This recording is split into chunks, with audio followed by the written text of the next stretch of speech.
Bienvenue à cette quatrième et dernière conférence de la série 2014-2015 des échanges urbains. Cette collaboration du Musée McCord et d'Héritage Montréal offre un lieu de partage et de discussion autour de thèmes et d'enjeux qui concernent le développement et la vision de notre métropole. Ce soir, nos conférenciers réfléchiront autour du thème des parcs dans la ville. Ces derniers sont des composantes élémentaires de l'aménagement urbain de nos quartiers. Et au-delà du rôle sanitaire ou esthétique de la verdure, les citoyens inventent de nouveaux types d'espaces en se réappropriant des friches, des ruelles et des rives, comme on peut le voir dans l'actualité récente. Nos invités dévoileront comment ils entrevoient l'avenir des espaces verts urbains à la lumière des développements et des tendances actuelles. Nous leur posons plus précisément la question suivante: que seront les futurs parcs montréalais et qui en seront les vrais architectes? Please note that tonight's presentation will be in French. However, you are invited to participate to the question period following the conference in French or in English. We also invite you to enjoy the cocktail in the atrium after the lectures. Comme pour la saison actuelle, nous recevons aujourd'hui 3 intervenants provenant de milieux divers et abordant différemment l'enjeu soulevé, que ce soit d'un point de vue pratique ou critique, journalistique ou universitaire. Les perspectives critiques qu'ils partageront ce soir viendront nourrir la réflexion sur l'avenir des parcs dans notre ville. Notre première invitée, Caroline Magard, est coordonnatrice du développement pour les Amis du champ des possibles depuis 2014. Elle est designer d'environnement et a travaillé comme professionnelle agréée LEED pour la firme d'architecture Edifica, et pendant 4 ans. Dans le cadre de sa maîtrise en architecture de paysage à l'Université de Montréal, elle s'intéresse à la réhabilitation des friches urbaines végétalisées et contaminées comme site de biodiversité urbaine, donc le cas du champ des possibles. Nous accueillons également Bernard Saint-Denis, professeur de l'École d'urbanisme et d'architecture de paysage de l'Université de Montréal. Ses champs d'intérêt et d'enseignement couvrent la question des espaces publics urbains, de l'histoire et de la théorie en rapport aux pratiques contemporaines, de l'esthétique et du sens potentiel des espaces paysagers, ainsi que de l'analyse critique des projets réalisé en architecture du paysage. Il est membre du comité consultatif de l'aménagement, du design et de l'architecture de la Commission de la capitale nationale du Québec et conseiller pour différents projets. Il a aussi travaillé à son compte et pour la ville de Montréal. Enfin, notre troisième invité, Marc-André Carignan, est détenteur d'un baccalauréat en architecture de l'Université McGill et il est l'un des rares chroniqueurs spécialisés en design urbain et en architecture sur la scène médiatique québécoise. Il partage sa passion et son expertise chaque semaine sur plusieurs tribunes, dont MaTV, Radio-Canada, le journal Métro, afin d'éveiller chez les citoyens un regard plus critique envers le développement de leur ville.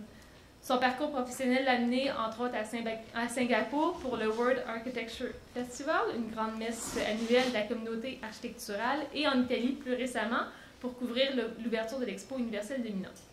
Il collabore également avec un grand diffuseur, le diffuseur collectif, et anime l'émission Archibranché, un magazine télé qui met en valeur les architectes d'ici. Enfin, le musée McCord remercie les 3 conférenciers pour leur présence ce soir et nous voulons profiter de cette dernière activité de la série Échanges urbains de cette saison pour remercier le public qui a participé avec assiduité à la série des échanges depuis le début de l'automne passé. La participation nombreuse et les interventions d'auditoire ont su contribuer au dynamisme des échanges et témoignent de l'intérêt que portent les Montréalais aux enjeux qui concernent le développement de la ville, tant au plan architectural et culturel qu'au plan social et économique. Je cède maintenant la parole à Dinou Boumbarou, directeur des politiques d'Héritage Montréal, qui va lancer la conversation de ce soir. Bonne soirée. Merci. Good evening. Tonight we thought of speaking about park because it's of the season. N'est-ce pas? C'est l'été qui est arrivé chez nous, mais also because last Sunday was the anniversary of the Montreal Park's inauguration in 1876 on the 24th of May. And it's interesting that we can actually put a date on a park. C'est comme, il y a un acte de naissance qui est la réception. À l'époque, les Montréalais avaient marqué avec beaucoup de fierté l'inauguration de ce parc, qui n'était pas le premier de leur grand parc, puisque le premier, 2 ans avant, c'était l'accès à l'île Sainte-Hélène, qui, vous l'avez peut-être vu, a refait surface. C'est le cas de lire pour une île. Et qui refait l'actualité, notamment avec cette notion peut-être floue de ce qu'est un parc, quel domaine constitue-t-il, le domaine public, le domaine privé, le domaine vert, le domaine sportif, le domaine commun, hein, enfin, le flou qui existe autour de Sainte-Hélène et qui est révélé par cette histoire tout à fait surprenante, mais qui en surprend peut-être de moins en moins chez nous, montre à quel point le sujet est aussi pertinent du point de vue du bien commun. Pas juste des questions de verdure et de bancs et de promenades, mais aussi de ce qui appartient aux gens.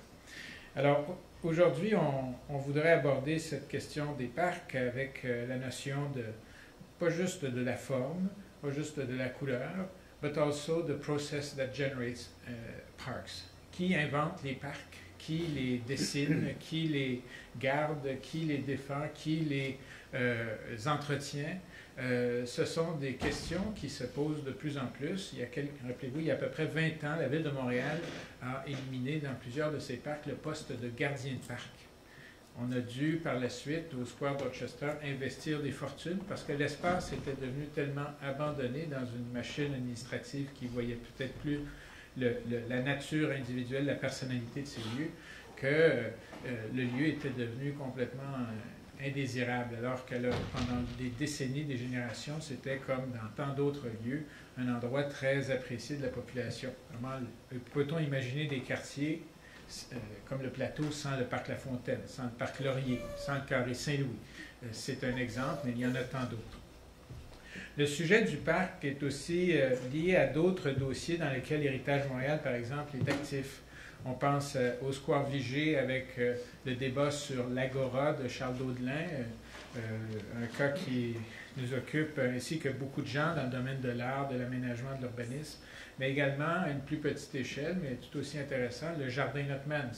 Est-ce que c'est un parc? Est-ce que c'est un jardin? Comment est-ce qu'on applique? Quel mot on met là-dessus? Ou, je vous donne un autre exemple, à Côte-Saint-Paul, le parc Saint-Paul, ancien parc King Edward, je pense, qui fait l'objet de toute une démarche où s'affrontent, sans s'affronter vraiment, des points de vue écologistes par rapport à des gens qui aiment simplement cet endroit comme une cathédrale de grands arbres, même si ce n'est pas des essences autochtones, avec il y a du gazon en bas, c'est devenu un peu tabou. Alors, il y a des visions complexes sur ces territoires qui ont l'air, dans l'esprit de beaucoup de gens, assez simples.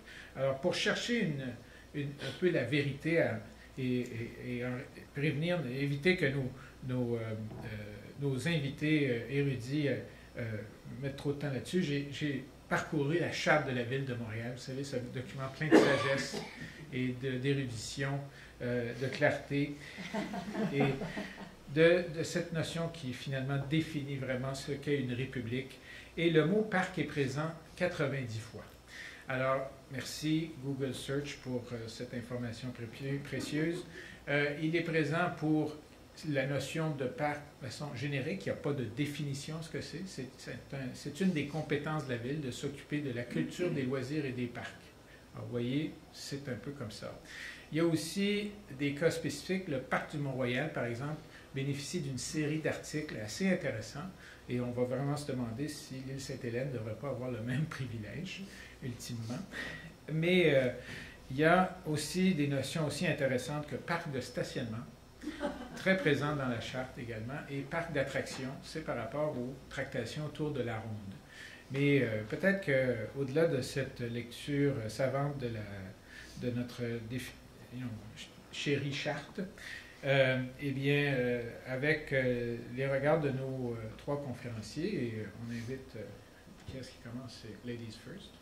Mais c'est surtout le champ des possibles, c'est quand même pas pire de commencer avec quelque chose comme ça. Alors, je vous invite, Caroline, à venir ici. On parlera plus tard de fleurs, d'archéologie, de contamination. À bientôt, tout de suite. Merci.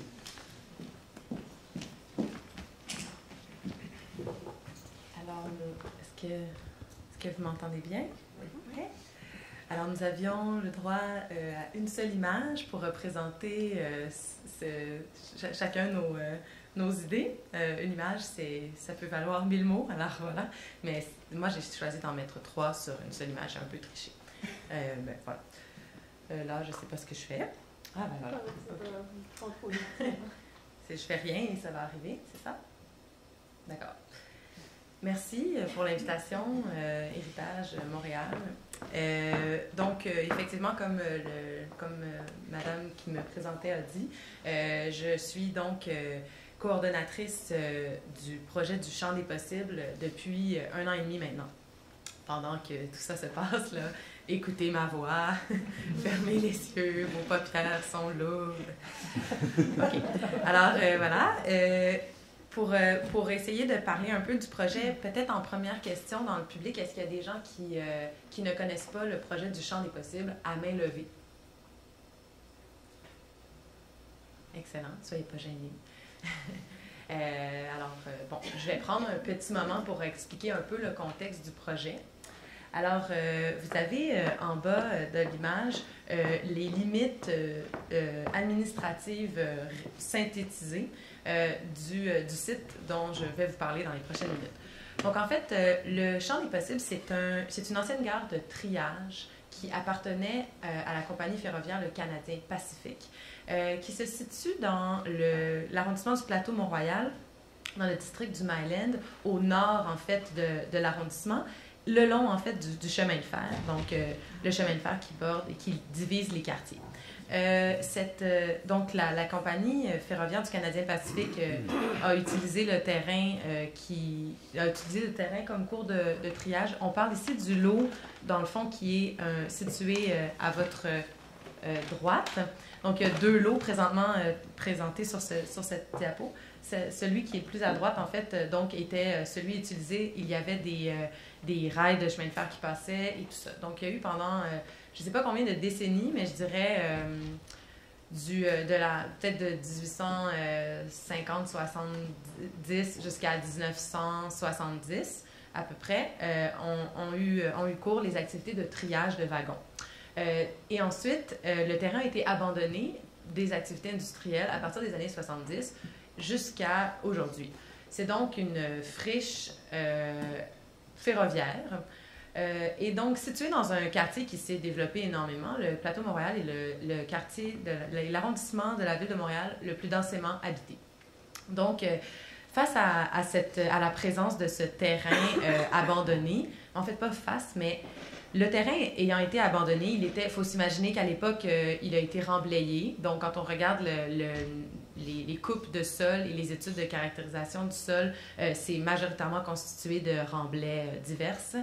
Et donc, éventuellement, le terrain a été abandonné et par les activités ferroviaires et la présence du couvent des Carmélites qui est à droite, je vais juste vous le montrer.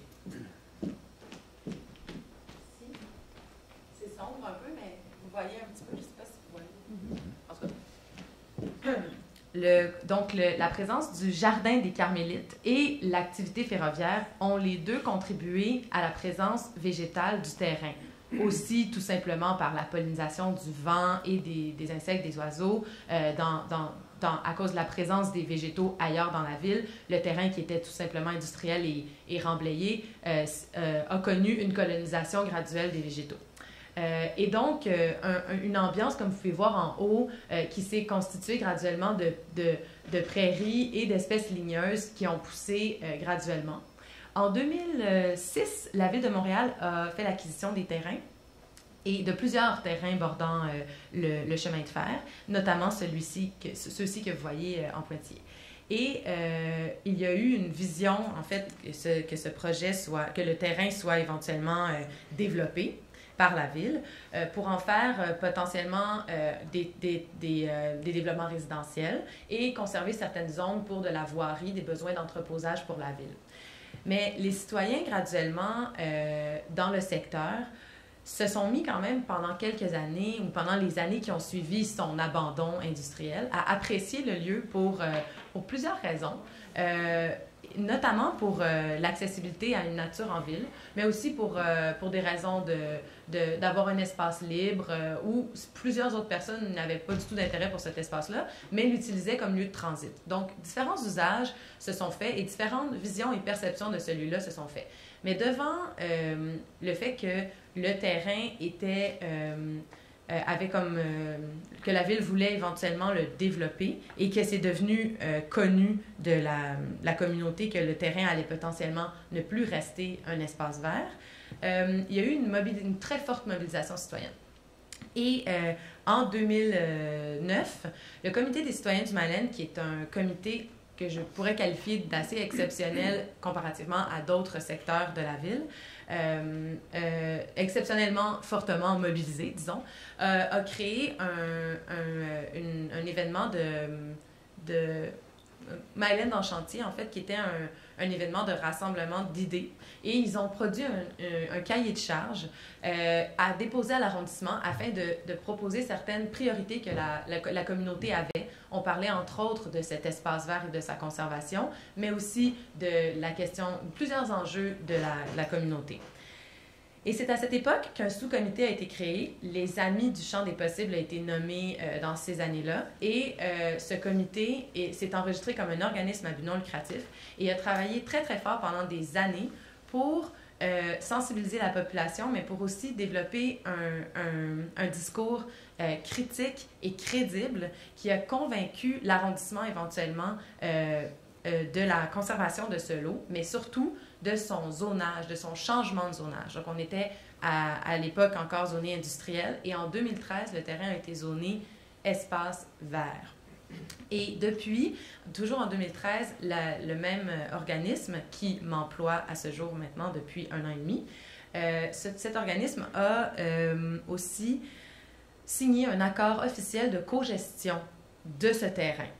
Cet accord n'est, selon moi, pas nécessaire, et serait peut-être à réécrire ou à, disons, des termes pourraient s'ajouter à cet accord, mais il s'agit donc d'une réalité en évolution de cogestion d'un terrain qui était abandonné, mais qui a de plus en plus de valeur pour toute la communauté. Et c'est difficile, je ne sais pas si je vous résume bien la situation, je ne vous endors pas trop avec toute cette histoire. OK.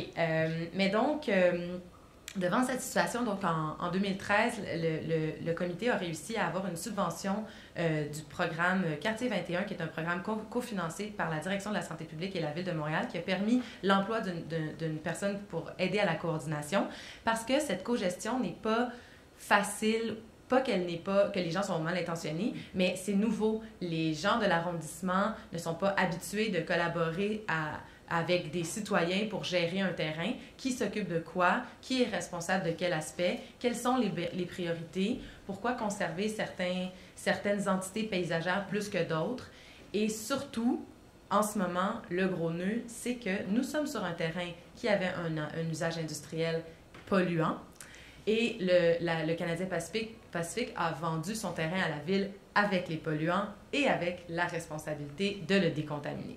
Donc, nous sommes devant un terrain qui a des entités paysagères très intéressantes que je n'ai pas le temps de développer, des prairies, des haies arboricoles, donc des habitats pour la biodiversité, mais une présence de contaminants au-delà des exigences, des taux de contamination acceptés par le ministère de l'Environnement pour un usage parc.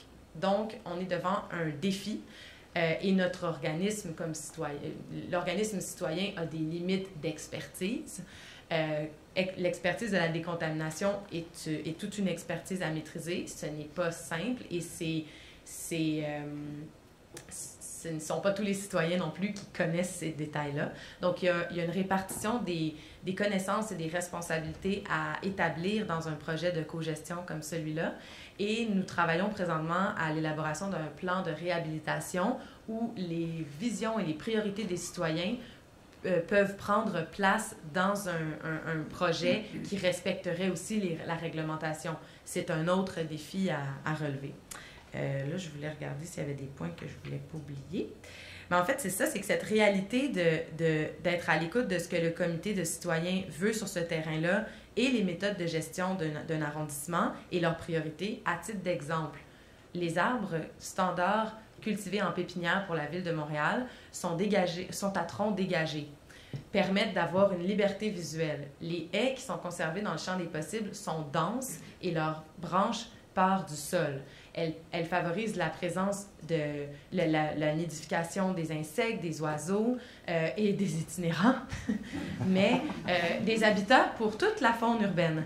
Mais ça crée des dynamiques et des pratiques extrêmement différentes d'un parc standard. j'aimerais vous en parler pendant encore des heures, mais là, je peux pas. Alors, je vais profiter de la dernière minute pour faire de la promo, puis ensuite, on va discuter sur plein d'autres questions. Alors, je pourrai répondre à d'autres questions ensuite.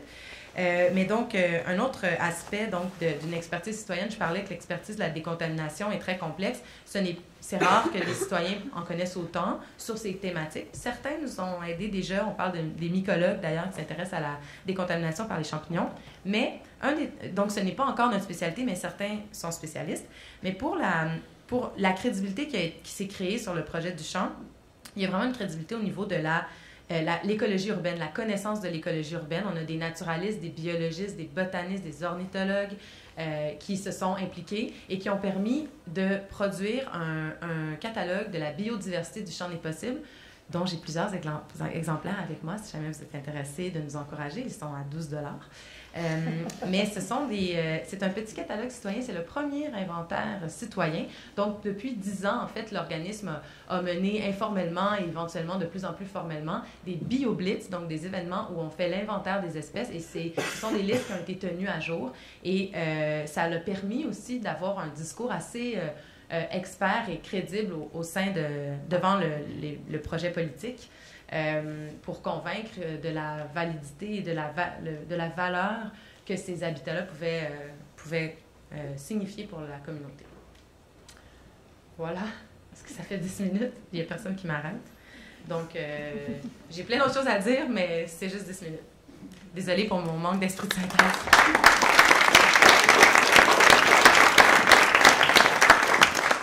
C'est l'expression « ce n'est que 10 minutes, continuons le combat ». Merci, Caroline. Il y a plusieurs mots-clés, puis notamment le mot, c'est un peu en lien avec cette expérience actuelle, mais qui ouvre sur toute une discussion qu'on a pensé au mot « réinvention ». Parce que dans le fond, si vous regardez un parc, le mot « parc » vient d'une origine latine, évidemment. J'en ai parlé avec Jean Descaries, vous savez, c'est le premier conférencier de cette série, il y a plusieurs mois de cela. Et c'est un enclos entouré de clôtures, finalement. C'est ça l'origine du mot parc. Alors, avec ça, je pense qu'un des gros problèmes que vous avez, là, c'est la clôture du Canadien Pacifique, n'est-ce pas? Donc, on est vraiment dans un mode révolutionnaire. Alors, pour poursuivre dans cette lignée, Bernard, prenez le podium, citoyen Bernard. Bonsoir à tous. Ah, tiens. Bon, les deux photos que vous avez à gauche sont tirées du projet, du concept du champ des possibles. Voilà, à gauche. Les deux photos à droite, c'est un projet que vous connaissez ou un site que vous connaissez peut-être, le High Line à New York. Est-ce qu'on va l'avoir? Oui, la difficulté. Pendant que les photos se placent, je vais vous dire que dans l'énoncé qu'on nous a présenté, nous, les conférenciers invités, il y a la dernière question, évidemment, qui m'a interpellé, que je vais reformuler comme ceci. Que seront, on l'aura pas, hein, que seront les futurs parcs montréalais? Là, vous êtes distraits. Que seront les futurs parcs montréalais et qui en seront les vrais designers, architectes, paysagistes et autres? Je mets designer pour une raison bien simple en premier, c'est que, dans le fond, ce que cette question-là qui génère de la controverse, nécessairement, c'est ce qui rend les questions intéressantes, ce qu'elle interpelle ou ce à quoi elle renvoie, c'est la question du design. C'est-à-dire que si, d'un côté, on a des citoyens comme au Champ des possibles qui s'organisent, qui fondent des amis du champ des possibles qui finissent par avoir des accords de cogestion avec la ville et qui eux-mêmes se chargent de tout le processus d'aménagement de manière très, très fluide et organique d'un site comme celui-là, on est obligé de mettre en opposition ce processus avec un autre qui consiste à ce que les autorités municipales, dans bien des cas, fassent appel à des designers de qui on attend dans bien des cas aussi, sinon la plupart du temps, de nous proposer, de nous faire des propositions édifiantes, spectaculaires, tout à fait originales et qui renversent à chaque fois les canons et qui repoussent les limites du design, sachant quand même que, bien qu'on puisse s'en défendre dans ce processus-là, mais il n'y a pas beaucoup de place à la concertation. Donc, quoi qu'on en dise. Alors, ces deux modes d'élaboration d'un projet d'un côté qu'on pourrait qualifier de bottom-up, et de l'autre côté qui est nécessairement sur le modèle top-down. Bon, au départ, je pense qu'il faut diversifier un petit peu l'objet de notre conversation ce soir, à savoir qu'il ne s'agit pas seulement de parcs, des initiatives citoyennes comme celle-là, il y en a eu de toutes sortes. Il y en a encore dont il est question tous les jours dans les médias, et il s'agit bien souvent de sites délaissés, mais qui ne sont pas nécessairement enfrichés comme celui-là, qui peuvent être occupés par des citoyens, différentes organisations, pour différents motifs, à des fins d'animation publique, et ainsi de suite. Donc, on assiste en fait à la création par les citoyens de nouveaux espaces publics dans lesquels, évidemment, on peut inclure la catégorie du parc. Bon, alors, ce qu'il s'agit effectivement de ce qui est soulevé, c'est l'opposition entre le design d'auteur, si je peux dire, et l'œuvre collective qui n'est pas signée, dont on n'attend pas nécessairement l'originalité et une esthétique absolument singulière, mais qui doit servir surtout à la vie quotidienne et aux pratiques que les citoyens veulent bien instaurer dans un lieu. Dans le cas du champ des possibles, on peut se poser la question, justement, où est le design? Parce qu'après ma barre, le design semble exclu d'un projet où on sait très bien que les sentiers ont été déjà tracés il y a longtemps et que foncièrement, le plan est basé là-dessus. On se doute aussi très bien que la végétation va suivre ses propres lois, donc il ne s'agit pas de planter un parc à partir de zéro. On va voir l'émergence ou la construction, l'aménagement de bassins de rétention qui vont surtout avoir des vertus écologiques. Et donc, en gros, on s'aperçoit que la performance sociale du champ des possibles est tout à fait remarquable. On se doute bien que la performance écologique sera tout à fait remarquable aussi. Mais il n'y a rien de tout ça qui est garant d'un espace qui pourra édifier la population sur le plan du design et qui pourra peut-être même émouvoir les amateurs du design avec un grand D ou du design de haute voltige. Parce que c'est la plupart du temps, évidemment, ce qu'on attend du design avec un grand D. Évidemment, il y a toutes sortes de pratiques de design. Et il y a ces pratiques-là qui donnent lieu à des espaces spectaculaires, mais il y a aussi les pratiques qui sont plus modestes et qui, effectivement, abordent la question de l'espace public sous l'angle de l'espace à expérimenter dans le quotidien. Et donc là, on peut avoir des projets très astucieux, mais toujours plus modestes par rapport à la portée qu'on veut bien leur donner sur le plan formel, sur le plan esthétique, par exemple. Et parmi les considérations que l'on aborde régulièrement aujourd'hui, c'est justement la question des délaissés. Et il y a, pour ces délaissés, toutes sortes de pratiques, non seulement citoyennes, mais aussi des pratiques de designers qui émergent. Et entre autres, les espaces laissés par l'industrialisation, il y a des projets qui ont commencé à germer dans les années 90, à Seattle avec Gasworks Park, et en Allemagne avec Duisbourg Nord de Peter Latz. Et donc, il y a des pratiques qui se sont développées autour de ça et qui, dans le fond, cherchent d'abord et avant tout à rendre compte et à mettre en relief le caractère d'un lieu. Le caractère d'un lieu dans la mesure où il est abandonné, dans la mesure où il a subi l'épreuve du temps et que la matière montre les signes du passage du temps, dans la mesure justement où ce sont des espaces biscornus, dans la mesure où ce sont presque des ruines à la rigueur. Et donc les designers se sont, sentis interpellés, ont développé une sensibilité, les architectes paysagistes, développé une sensibilité par rapport à la nature même, l'identité même de ces lieux-là. Et aujourd'hui, ça fait partie, disons, des pratiques courantes, ce qui suppose quand même une certaine modestie par rapport au design. Et parmi les projets qui sont apparus dans les dernières années, il y en a un qui, dans son cas à lui, est un projet de virtuosité. Je pense justement au Highline, dont vous avez les deux photos à droite. Et ce qui est intéressant par rapport à la discussion de ce soir, c'est qu'il y a des parallèles à tirer entre le Highline et le champ des possibles dans la mesure suivante. Premièrement, il s'agit dans les deux cas de sites délaissés par l'industrie, auxquels des citoyens ont reconnu une certaine valeur et à propos desquels les citoyens ont fait pression sur les autorités publiques justement pour les conserver plutôt que de les démolir.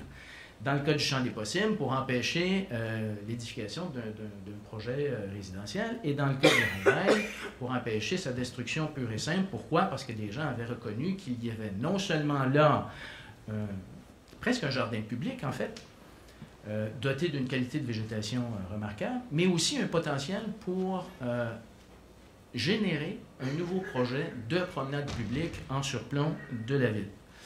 Alors ça, c'est le premier parallèle. Le deuxième parallèle, c'est que dans les deux cas, on est arrivé à des ententes de cogestion au champ des possibles avec la ville de Montréal et, dans le cas du Highline, avec la ville de New York, le tout suite à des pressions citoyennes qui, effectivement, ont été très efficaces. La comparaison s'arrête là. Pourquoi? Parce que dans le cas du Highline, le projet a donné lieu, premièrement, à un concours qui a été remporté par une des firmes les plus renommées à travers le monde actuellement, ou du moins sur le continent nord-américain. Mais ce concours a été organisé conjointement par les Amis du Highline et la ville de New York suite à une étude menée par les Amis, donc qui ont les moyens pour le faire, visant à démontrer à la ville l'intérêt économique et les bénéfices économiques à tirer d'une conversion de la superstructure en promenade publique et non pas en une démolition purement et simplement. Et donc, ce concours a donné lieu à un projet qui, pour ce qui est des premières phases, a coûté 140 millions de dollars, qui a été payé en partie par des intérêts privés. À la lumière de quoi on se rend bien compte que derrière le Highline, il y a des bénéfices économiques attendus, il y a des partenaires privés, des grands donateurs, des propriétaires, des intérêts fonciers, principalement dans les environs, qui effectivement consentent à des dons et consentent à financer une opération comme celle-là parce qu'il y a effectivement des bénéfices économiques à en tirer pour eux. Et donc, dans le cas du Highline, on s'aperçoit qu'un projet virtuose comme celui-là, et si on parle de virtuosité, ce n'est pas nécessairement parce que c'est un projet absolument spectaculaire sur le plan formel, mais si vous allez sur le Highline, si vous regardez dans les revues spécialisées les détails de ce projet-là, c'est absolument stupéfiant. La qualité des modules de pavage allongés qui se terminent en pointe comme les dents d'une fourchette pour faire en sorte que les pavages et la végétation soient imbriqués les uns dans les autres. Les systèmes techniques qui recirculent l'eau, qui assurent l'irrigation et ainsi de suite. Le mobilier qui émerge du pavage. La lumière, et sans compter évidemment le prodigieux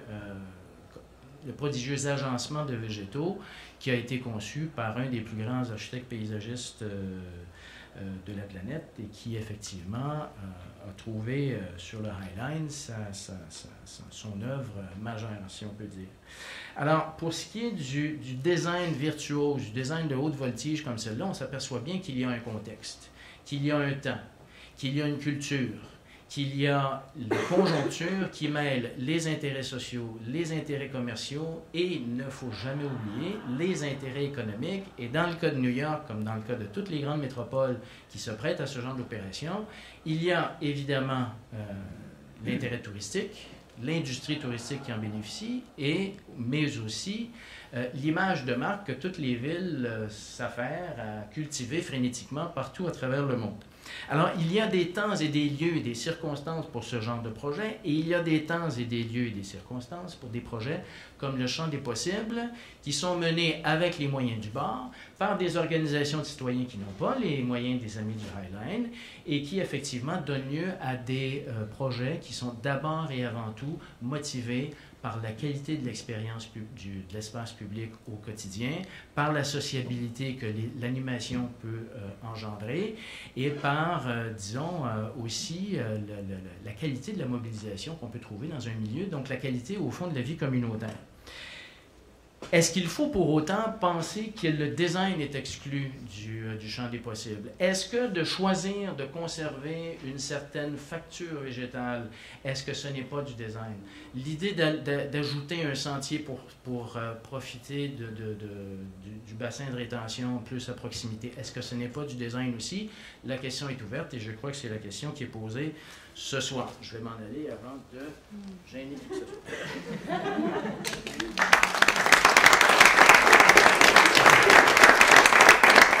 Merci Bernard de cette lecture des signaux non écrits, body language comme ça. Une chose que, vous savez, je mentionnais le parc du Mont-Royal, qui est fait quand même par quelqu'un qui a travaillé beaucoup à New York aussi, à l'époque, ils n'ont peut-être pas fait d'évaluation économique, mais ça a coûté $1 million faire le parc du Mont-Royal, et c'était en dehors des frontières de Montréal à l'époque. Et c'était une époque où Montréal avait des rentrées fiscales de 850 000 par année. Fait qu'il y a quand même un acte visionnaire, c'est assez intéressant. Et il ne faut pas négliger le fait qu'on avait une forte communauté écossaise, des hommes d'affaires très sérieux, donc ce n'est pas une frivolité que de constituer ce genre d'espace-là, et d'aller chercher le meilleur au monde qui, à l'époque, leur a dit qu'il n'y a pas plus grand art que celui de créer des lieux publics. Quand même pas. You got this in Montreal. Alors maintenant, on a Marc-André qui connaît le reste de la planète. Hein. On a le champ des possibles, l'île de Montréal et Manhattan, et là, il reste le reste. Alors, Marc-André, 10 minutes.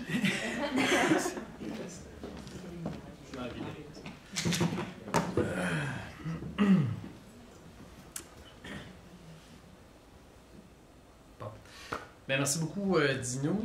Merci beaucoup pour cette invitation. Moi, je vous avoue que j'ai particulièrement, dans le petit dépliant qu'on nous a offert là, sur les échanges urbains, il y a vraiment, en fait, les deux questions qui ont retenu mon attention.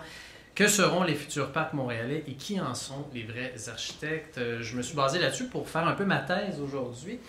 Et je vous dirais que pour savoir que seront les futurs parcs et qui en sont les architectes, je me suis posé la question tout d'abord, un peu comme Dino avec la Charte de Montréal et la définition du mot parc. Qu'est-ce qu'un parc en réalité? Alors, je suis allé voir dans le Larousse et la définition m'a fait beaucoup penser à la définition qu'on a utilisée au 19e, au 20e siècle pour bâtir nos parcs, c'est-à-dire, carrément, je vous la lis, terrain clos, en partie boisé, aménagé pour la promenade, pour l'agrément. Alors, en d'autres mots, un espace délimité avec de la végétation pour se promener, pour le plaisir. Donc, ça ramène vraiment à la forme traditionnelle du parc, un peu comme celui de La Fontaine, Laurier et autres. Donc, les parcs qu'on a construits un peu partout en Amérique du Nord au 19e et 20e siècle. Donc, la verdure, des arbres, les parcs un peu plus récents, des modules de jeux, finalement, pour enfants, des lacs artificiels dans certains cas. Mais surtout, j'aurais ajouté à cette définition du mot Larousse, le parc traditionnellement était bâti par les politiciens, par la ville, l'espace urbain. La ville était conçue, un peu comme le disait Bernard, top-down, c'est-à-dire les politiciens nous arrivent avec une image, une vision pour notre ville. On la propose aux citoyens. Si on est chanceux, il y a des consultations publiques et là, ça se bâtit. Donc, est-ce que c'est encore ça, vraiment, un parc en 2015? Est-ce que c'est encore la définition du Larousse? J'ose espérer que non, en fait, et je pense qu'on a eu de beaux exemples ici avec le champ des possibles, entre autres.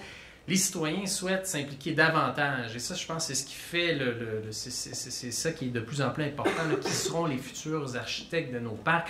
Les citoyens souhaitent s'impliquer davantage dans l'aménagement de leur quartier, ce qui n'était pas le cas il y a peut-être quelques décennies. On s'impliquait beaucoup moins, on se préoccupait de notre quotidien, on voulait survivre, on avait 10 enfants, donc disons que de concevoir le parc dans notre quartier, c'était peut-être pas nécessairement la priorité, mais aujourd'hui, ça a changé. Donc, je vous dirais que ça, c'est la première chose. La deuxième chose, dans une ville qui est déjà tissée comme Montréal, des parcs comme La Fontaine, Laurier, des énormes espaces verts, est-ce que c'est ça les parcs de demain? Est-ce qu'on a encore le luxe de faire ces parcs-là? Contrairement à si on recule dans les années 30, 40, 50, quand on a développé Saint-Léonard, qui était un champ avant, on avait de l'espace, on avait le choix en tant qu'urbaniste avec la ville de dire on va délimiter ce terrain-là pour en faire un grand espace vert de telle grandeur. Aujourd'hui, la ville, dans bien des cas, est déjà tissée. Alors, qu'est-ce qu'on fait dans ce contexte-là? Eh bien, justement, les vides urbains deviennent en quelque sorte les parcs de demain, c'est-à-dire qu'on prend ce qu'on a de plus en plus dans notre quartier. Le champ des possibles est un bel exemple, les terrains vacants et autres, parce que je pense que c'est important à mentionner aussi, non seulement la ville est tissée, mais les terrains qui restent de plus en plus aussi, on le voit avec la ville de Montréal, souvent le réflexe lorsqu'on a un terrain dans un quartier X qui est déjà peuplé, que ce soit le Malin ou autre, ce terrain-là a une très grande valeur. Et de plus en plus, la ville développe une vision de promoteur dans bien des cas, c'est-à-dire qu'on veut vendre le terrain. Ce n'est pas nécessairement le premier réflexe d'en faire un espace vert parce qu'il y a des coupes, il y a des réalités financières actuellement. On est dans un contexte d'austérité, il y a des coupes budgétaires, la ville cherche de plus en plus de revenus. Donc, on le voit dans certains cas, on essaie de rentabiliser certains terrains au lieu d'en faire des espaces verts. On en a eu un exemple il n'y a pas si longtemps. En fait, l'exemple qu'on nous a présenté au début, je pense, avec l'île Sainte-Hélène et Guy Laliberté en est un très bel exemple. Donc, il y a une vision de promoteur. On est prêt à peut-être céder une partie pour faire un peu d'argent avec ça.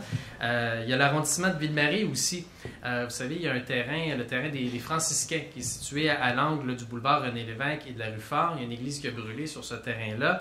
Il y a beaucoup de citoyens qui se sont mobilisés, qui voulaient un parc au centre-ville, dans l'arrondissement de Ville-Marie.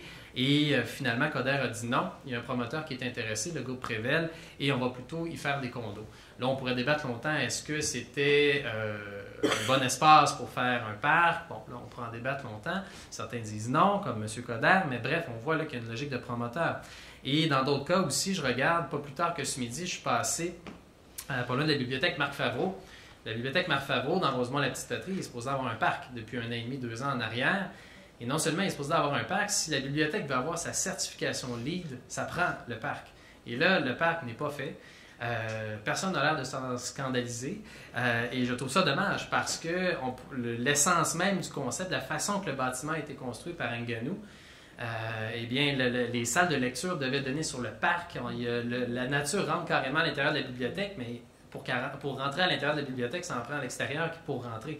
Et là, donc, le parc n'est pas là. Personne ne s'en scandalise, à un point tel que les citoyens ont dit, cet été, là, c'est assez, ça fait à peu près 1 an et demi, 2 ans qu'il n'y a pas de parc. Il y a des citoyens, un regroupement d'artistes qui vont l'occuper, l'espace, et qui vont s'en occuper parce qu'on est tanné d'attendre après Rosemont-la-Petite-Patrie. Donc, tout ça pour dire que de plus en plus, les citoyens veulent s'impliquer et les vides urbains, que ce soit les ruelles, les terrains vacants, les toitures, deviennent nos parcs de demain, vont prendre différentes formes.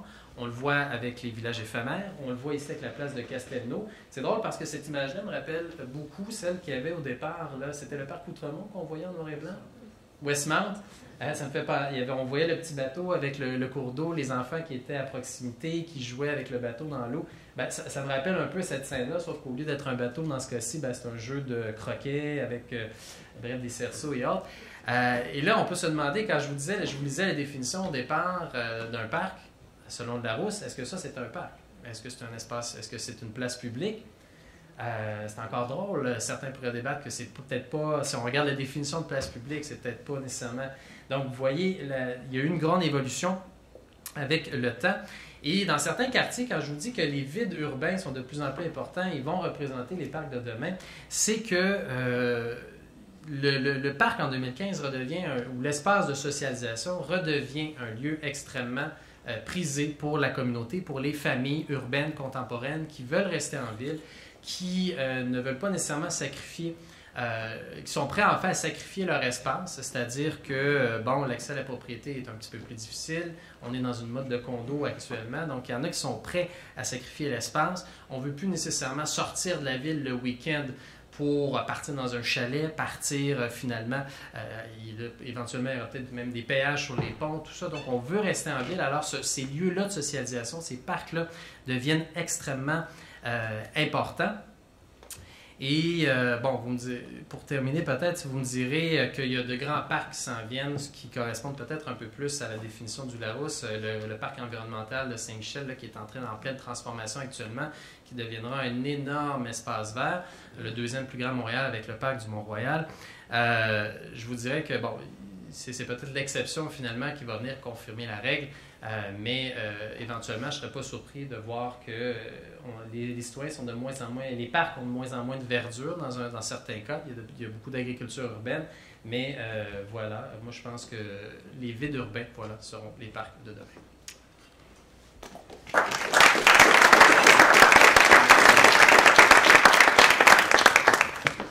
Merci Marc-André. J'inviterai nos 3 intervenants à prendre place dans ce parc de chaises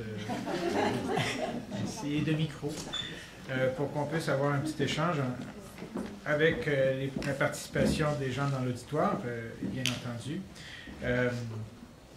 Moi, cette notion C'est vrai qu'il y a une réalité fiscale. Hein. Je pense que les parcs ne sont pas taxés, mais peut-être que de nos jours, on se pose davantage la question du domaine public. Hein. Il y a cette notion un peu plus floue à qui le domaine.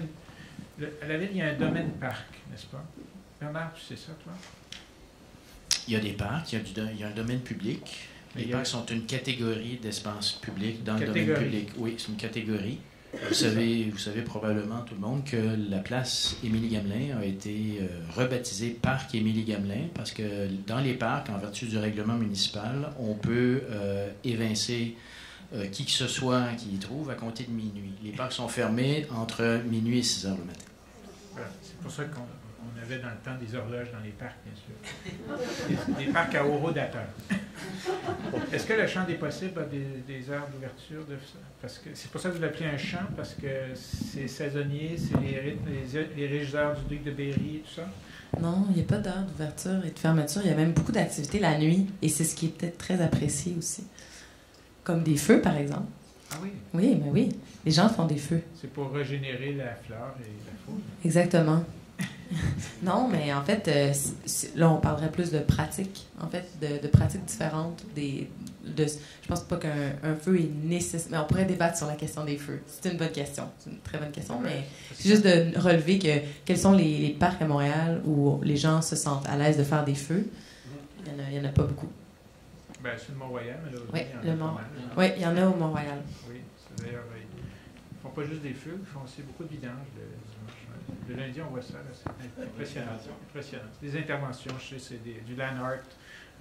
Marc-André, est-ce que toi qui as visité des foires internationales, bon, un territoire comme, je ne parle pas des foires comme les fêtes foraines, là, mais par exemple, Milan, le thème, c'est l'agriculture, la bouffe. Hein, je résume ça. Mais l'aménagement d'un site d'exposition universelle, c'est souvent l'occasion de faire des expériences, des expérimentations, de mettre en évidence des nouveaux concepts. Est-ce qu'il y avait des concepts qui pouvaient se connecter avec ce qu'on discute ici aujourd'hui?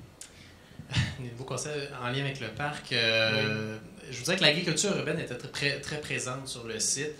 Donc, la notion de tout ce qui est bac en bois, agriculture urbaine, était autant sur les pavillons de l'Expo universelle que sur, finalement, les allées. Et il y avait quelques espaces publics, mais disons que la verdure était peut-être pas, ou la notion de parc était peut-être pas si présente que ça. C'était plus la notion de place publique qui était présente à Milan. C'est vrai qu'en Italie, à Sienne, c'est moins des parcs que des places qui nous frappent. À Venise, les parcs à Venise, c'est un concept un peu étranger.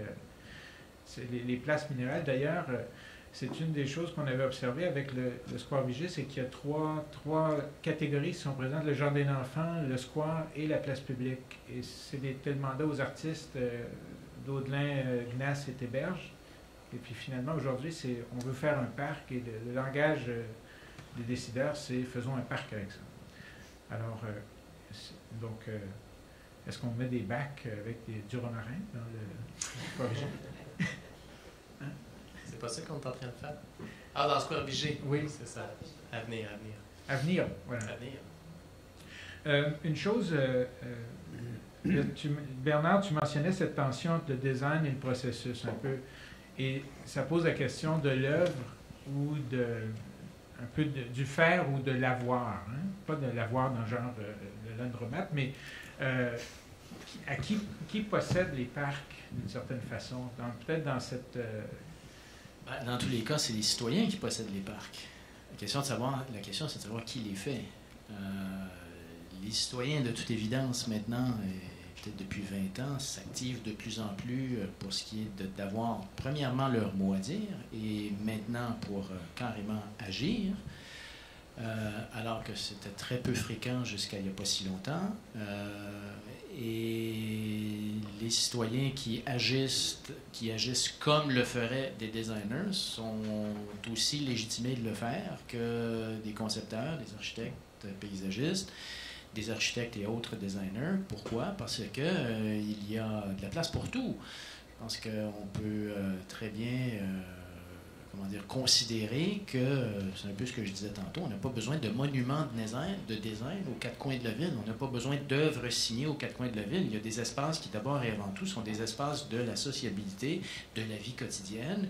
Et si ces espaces-là sont créés sous la gouverne et sous l'impulsion des citoyens, eh bien, les circonstances s'y prêtent et c'est parfait. Je pense qu'une ville, au départ, en tout et partout, mais en particulier pour ce qui est des espaces publics, doit être diversifiée. Et dans les quartiers, nécessairement, on n'attend pas les mêmes actions, les mêmes procédés, les mêmes orientations pour ce qui est des espaces publics que dans d'autres quartiers. Il y a des quartiers où, par exemple, le tourisme doit être pris en considération de manière très aiguë. Et bien, c'est dans ces quartiers-là, dans ces régions-là, où effectivement on insiste le plus sur le design, en général dans les villes occidentales. Est-ce que le champ des possibles pourrait passer en consultation publique et comment ça se passerait? Parce que là, j'étais très interpellée parce que Bernard vient de dire, j'allais dire un autre truc, là, mais là, je ne savais pas comment le formuler. Mais bon, peut-être juste répondre à la question de est-ce que le champ des possibles pourrait passer en consultation publique? En fait, donc, il y a un processus qu'on essaie de tenir depuis quelques années avec le projet qui se veut le plus public possible et le plus consultatif possible. Donc, ce n'est pas une consultation menée par l'Office de la consultation publique de Montréal, si c'est ça la question. Mais présentement, il y a quand même depuis des années des exercices de consultation qui nous permettent disons, de garder une compréhension, une lecture, toujours une mise à jour de ce que la population souhaite. Donc, c'est particulièrement itératif comme processus parce qu'on a toujours des nouvelles personnes qui s'impliquent dans le projet et qui ont des visions plurielles. Donc, mais la question concerne-t-elle la réalité de la consultation publique de l'OCPN? Ben, par exemple, parce que je sais que si mettons qu'on met un designer devant une commission de l'Office, défendre le design, c'est complexe comme exercice. Mais en fait, ça touche beaucoup. Tu sais, souvent, il y a beaucoup de cœur qui est mis dans ces exercices. Puis est-ce que le cœur pluriel d'une démarche citoyenne est aussi sensible à des questions qui peuvent venir de l'auditoire? Parce que dans le fond, on a beau être le groupe de citoyens impliqués ou le designer dans sa cellule, des fois, on ne pense pas à tout et puis on fait des choix. Complètement. Et en fait, ça, c'est un point vraiment significatif que je me rends compte dans le projet du champ, c'est que le projet du champ, présentement, est à l'image des gens qui s'y impliquent. C'est un projet qui se dit citoyen. Effectivement, il est né d'une mobilisation citoyenne, mais ce ne sont pas tous les citoyens qui sont représentés dans ce projet-là. Il y a sûrement plein de citoyens dans le quartier dont leur opinion n'est pas nécessairement aussi présente. Donc, c'est toujours une question de qui tire un peu plus d'un côté ou de l'autre. Et en fait, je me suis souvent posé la question de quelle était la valeur de comment arriver à un consensus. Mais je pense aussi que les gens qui s'y sont impliqués se retrouvaient dans certaines thématiques et les ont mis de l'avant. Et c'est ce qui a fait que ça a eu du sens à ce moment-là. Mais il y a plein d'artistes qui font des interventions constamment dans le champ des possibles, qui ne sont pas aussi membres ou présents dans le conseil d'administration et qui font des installations qui ont leur place aussi d'une certaine façon. Et peut-être qu'eux, en présence en consultation publique, et même d'ailleurs la dernière qu'on a fait l'objet d'un événement assez particulier avec un genre de présentation manifeste à la un peu punk rock, d'artistes du quartier qui s'opposaient chaleureusement à notre dynamique gentille, cuit des consultations et qui étaient extrêmement mal à l'aise par rapport à notre discours consultatif. C'était assez intéressant et je me suis dit, il n'y a pas beaucoup d'autres endroits que dans le Myland où il pourrait y avoir ce genre de personnalités fortes qui viennent nous parler, puis ça fait du bien de se rendre compte qu'il y a d'autres points de vue. Le Myland, l'endroit où la rocaille alpine rencontre le punk rock. Mais là, je sais, je parle beaucoup, mais ça m'a beaucoup interpellé la question du rôle Qu'allais-tu dire sur ce que Bernard vient de dire? Oui, merci. Mais en fait, c'est ça le défi là, d'amener un design dans une vision qui est plurielle, donc qui est évolutive, donc qui ne s'arrêtera peut-être jamais, Mais on a souvent, j'ai lu un des articles qui était sorti sur le champ des possibles dans à l'époque où ça a été zoné, où on disait un non-parc. Donc, c'était vraiment écrit, le titre, c'était le champ des possibles, un non-parc. Donc, OK, ça veut dire que ça ne répondra pas aux exigences du parc.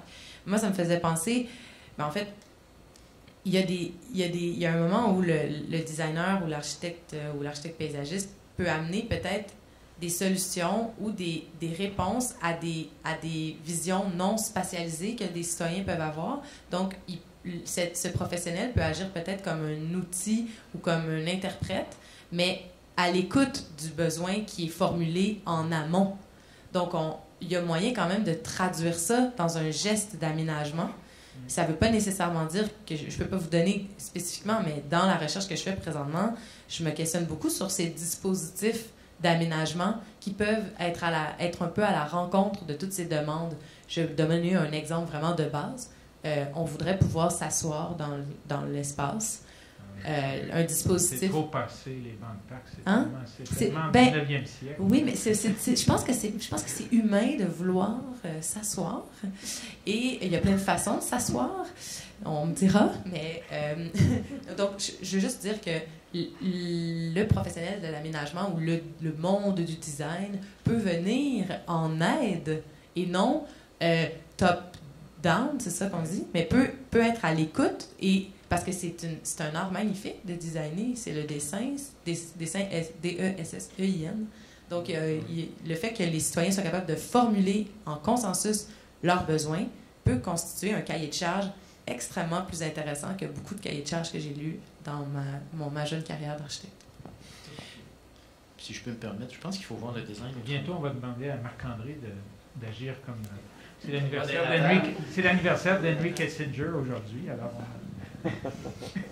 Je pense qu'il faut voir le design autrement, puis il faut peut-être réfléchir à ce qu'on attend du design.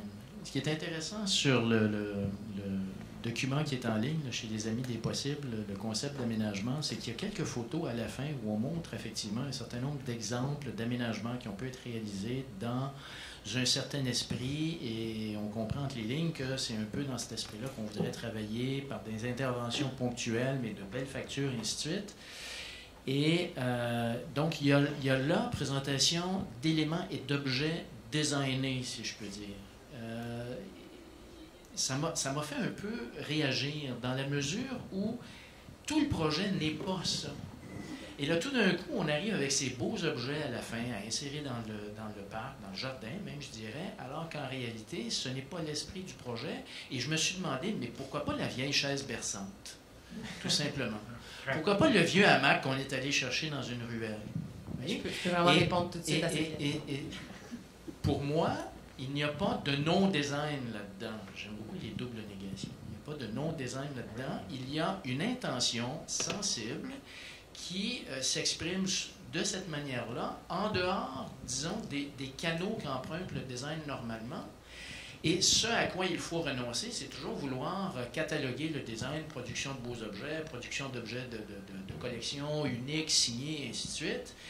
Et convenir que dans un projet comme celui-là, on peut très bien avoir à faire une œuvre un peu tout croche, un peu biscornue. Le design participatif. Ben, voilà. Ce terme-là, on commence à le voir de plus en plus aussi. Le design participatif ou collaboratif, il y a différentes façons de voir. Il faut différencier ça de design par comité, je pense. C'est ça que oui, effectivement. Ça, c'est du non-design. C'est du non-design. Non, mais c'est que là, justement, le design participatif fait appel à cette notion citoyenne, souvent où on va demander, ou consultatif, peu importe comment on l'appelle, où justement le citoyen va avoir davantage son mot à dire pour que le projet soit un peu plus organique, soit vraiment connecté aux réalités du quartier et connecté à ce que les gens veulent, aux attentes des gens, alors que parfois, dans le design qui est un peu plus d'auteur ou très évolué, le design est super beau, mais s'il n'y a pas eu suffisamment de consultation préalablement, ça devient un design un peu qui est peut-être moins organique avec l'essence du quartier.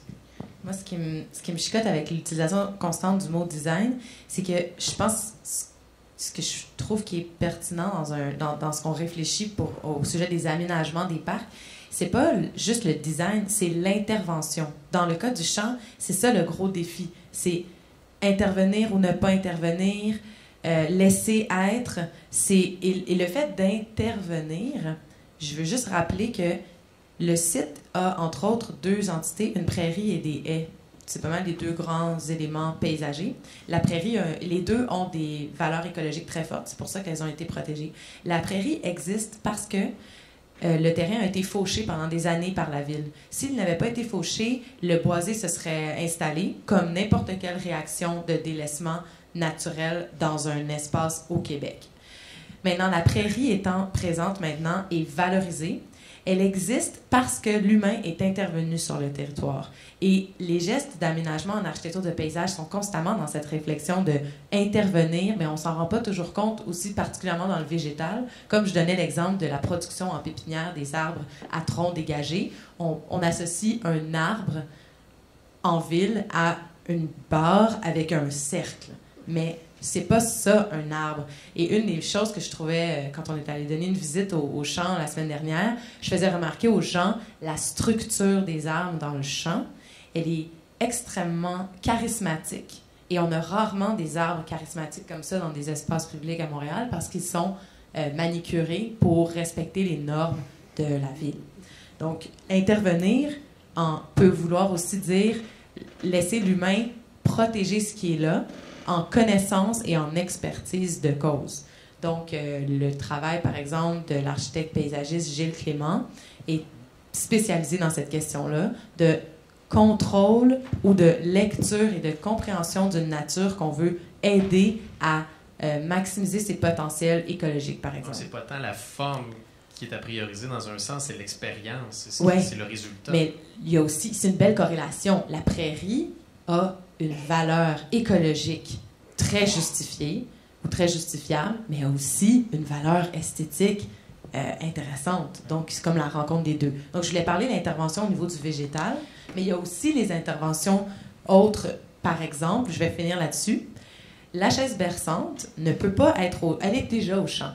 Il y en a. Les gens amènent des chaises, les gens amènent plein de choses et c'est magnifique et c'est intéressant.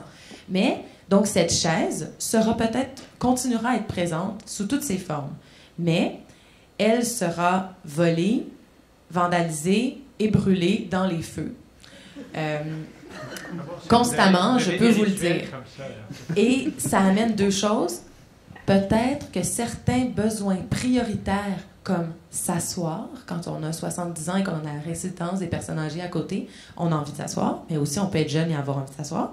Mais donc, certains dispositifs d'aménagement peuvent bénéficier d'une expertise, une connaissance des matériaux, résistance des matériaux, qui peuvent donc être peut-être d'un autre type plus périn que la chaise berçante qui est à l'image de ce qu'on fait du projet.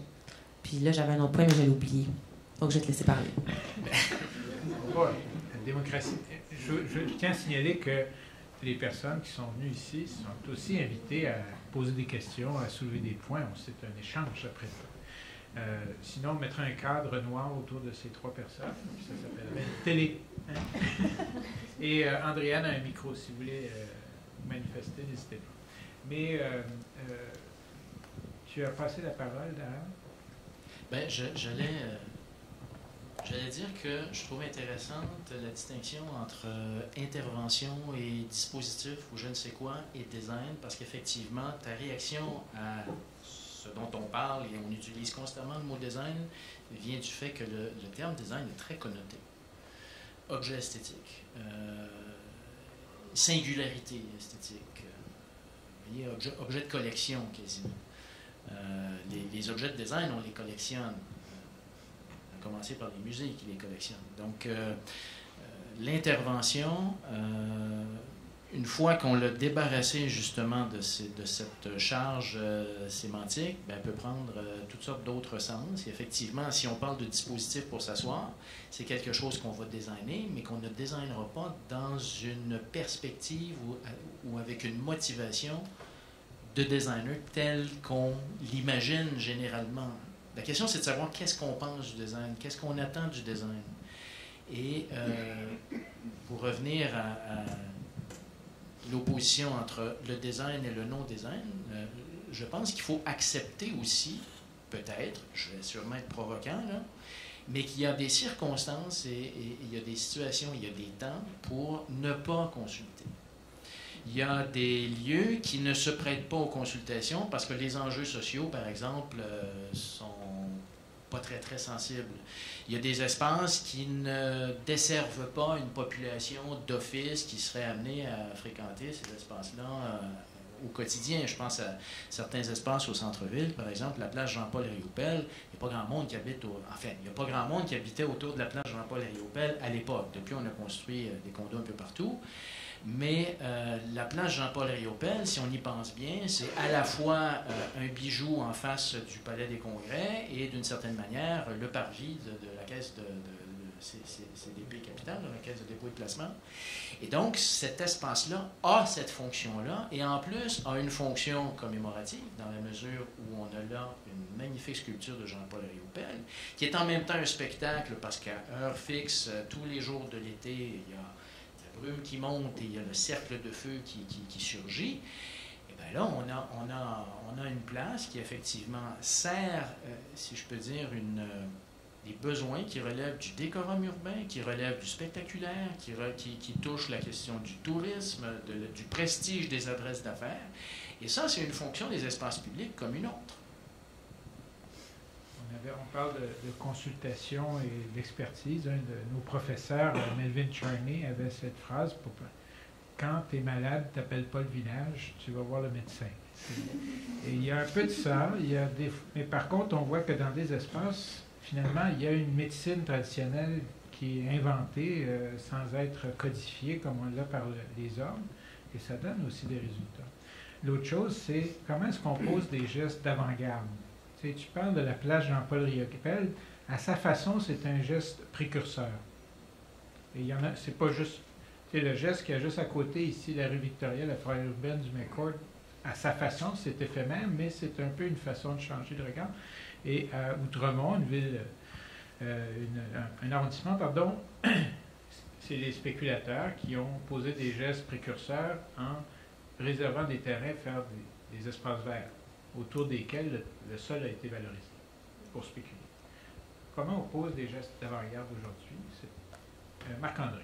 La réponse à cette question. Non, mais c'est intéressant de voir, tu disais, la ville où les promoteurs se sont réservés ou sont obligés parfois d'inclure un espace vert dans leur projet parce que c'est une recommandation. Mais dans ces cas-là, ce que je remarque beaucoup, c'est que lorsque les parcs sont forcés indirectement, parce que s'il faut le faire, on se retrouve dans bien des cas, et on le voit particulièrement en banlieue, avec des espaces qui ne sont pas nécessairement habités, des espaces qui ne sont pas nécessairement de qualité. Ils sont là parce qu'on nous l'a demandé. Et qu'est-ce qu'on fait? On fait du gazon. De la statistique. De la statistique, on fait quelque chose de très esthétique. Et on a, des fois, je trouve, à la Ville de Montréal, ou au niveau politique de façon générale, on pense que magiquement, parce qu'on met un parc, puis on met le tag parc sur cet espace-là, on était ensemble d'ailleurs il n'y a pas très longtemps à Bonaventure, le quartier des gares, là, qu'on va, la consultation publique. Le parc qu'on veut faire, là, je ne comprends pas la qualité de eux ont l'impression, la ville en nous présentant, que ça va être un succès monstre. On va mettre des stationnements tout le tour parce que pour que le parc soit accessible, un parc de quartier pour les gens qui habitent là, ça prend du stationnement. Aberration. Alors que dans le même discours, on nous dit que les gens qui habitent ces condos-là, normalement, c'est du live, work and play, donc on n'a pas besoin de voiture. Mais on va leur mettre des stationnements pour que le parc soit accessible. Et il va y avoir des voies de circulation tout le tour. Et parce qu'on met le tag parc dessus, ça va fonctionner, les gens vont y aller. Alors que je regarde un exemple comme ça, qui répond à un besoin. Elsie Lefebvre, qui est la conseillère qui chapeaute à l'arrondissement, il faut savoir que c'est un besoin citoyen qui a été, ou même dans le cas du champ des possibles, les citoyens ont décidé que cet espace-là était dédié à quelque chose, à un parc, à un espace vert. On en avait besoin, on l'a adapté et le succès n'est pas nécessairement parce qu'on a dit là, il va y avoir un parc, c'est parce que les gens l'ont mis à leur image. Et je trouve que c'est ça, on a la pensée facile des fois de dire à la ville ou les élus, parce que c'est un parc, ça va fonctionner. L'expérience... C'est plus facile à livrer un parc de même qu'on peut promettre de livrer qu'un vrai espace plein de sens et d'émerveillement. Je pense qu'il y a une question qui nous vient ici. Good design is as less design as possible. Ça, c'est Dieter Rams qui a dit ça. Un designer industriel, mais ça revient au même pareil. Moi, je m'appelle Antoine Bonetto, je suis designer. Je trouve intéressant le débat, c'est un peu, pas le débat, mais le sujet, ça, finalement, c'est l'action citoyenne, puis de répondre aux besoins du citoyen, puis c'est ça, hein, c'est l'investissement du parc par le citoyen. Puis je trouve que c'est un peu comme si on laissait l'information publique à Facebook, mettons. Je pense qu'on serait dans la merde. Je veux dire, c'est le citoyen qui fait l'information. Si on se fiait à Facebook comme seule source d'information, ça serait pas... on serait dans le champ. Je pense qu'aujourd'hui, c'est intéressant. Attention avec ce terme, dans le champ. Dans le champ, oui. Vous allez vous revoir dehors, là. Non, moi j'ai adoré ça. Je connaissais un peu l'histoire du champ des possibles, mais pas si bien que ça. C'est fantastique. Donc, si on jetait RDI, si on débranchait RDI puis on gardait Facebook, c'est ça la question? Qu'est-ce que ça nous donne? Oui, c'est ça. En fait, moi, je pense que ce que je crains, c'est quand si le designer se met à faire si le citoyen se met à faire du design, finalement. C'est ça le problème. Si on laisse s'investir l'espace par le citoyen, c'est comme faire de l'architecture vernaculaire, c'est fantastique.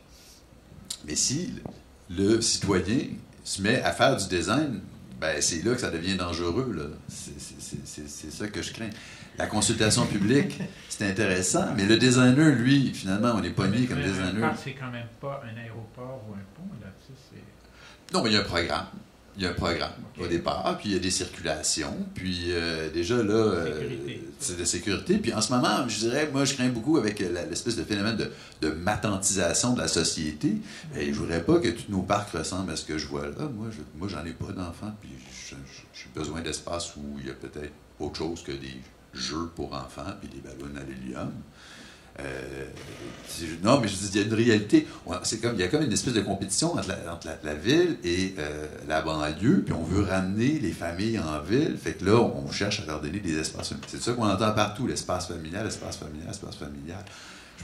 Je prends cette image en exemple ici, vraiment juste derrière cette église, il y a un espace de jeu pour enfants. Et à 2 coins de rue de là, ben, il y a le parc Jarry. C'est quand même assez immense comme parc, là. Puis, si on va au parc Jarry, puisque j'habite ce secteur, le parc Jarry est investi par des immigrants qui apportent leur barbecue puis qui font des fêtes. C'est ça. Puis partout ailleurs, il y a plein de parcs comme ça à Montréal où ce ne sont que des immigrants qui amènent leur barbecue, ils font des pique-niques, ils passent la journée là au complet. Puis il y a une espèce de truc culturel qui vient avec ça, là, qui n'est pas ma spécialité. Mais je pense que le parc, je crains, moi, si on laisse tout l'investissement de l'avenir de l'espace vert, si on le laisse à l'action citoyenne, ben c'est démagogique finalement, c'est ce que je veux dire. Mais j'ai peur du designer autant que du citoyen, parce que là, oui, c'est ça. Il y a une affaire d'équilibre là-dedans. Si heureux, là, et rassuré. Alors, soyons heureux. Je prends ce que vous dites, puis je vais essayer d'interroger nos... La question est ça. Non. Je vais poser une question. C'est la démocratie, c'est l'État qui pose la question.